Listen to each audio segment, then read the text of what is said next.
ആശാ വർക്കേഴ്സിന്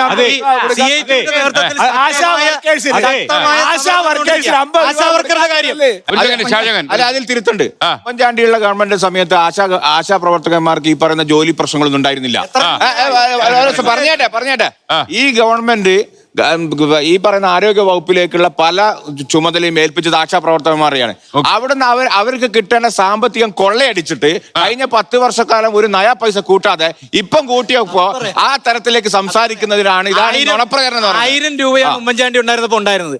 അതിനുശേഷം 5000 രൂപ വർദ്ധിപ്പിച്ച് ഒന്നാം പിണറായി ഗവൺമെന്റ്. അതിനുശേഷം ഇപ്പൊ 3000 രൂപ വർദ്ധിപ്പിച്ച് 8000 രൂപയായി. 15000 രൂപ കിട്ടും. ഇവര്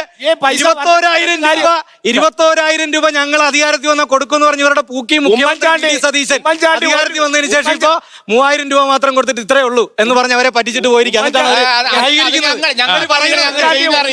ക്ഷേമ പെൻഷൻ 2500 പിന്നീട് വന്നിട്ടില്ല. അപ്പൊ ആ ടീമാണ് ഇപ്പൊ പറയുന്നത്. അതുകൊണ്ട് ഞങ്ങളൊന്ന് ഭരിക്കട്ടെ, തീരുമാനിക്കാം. ഞങ്ങളൊന്ന് ഭരിക്കട്ടെ. ഇറങ്ങിയില്ലല്ലോ.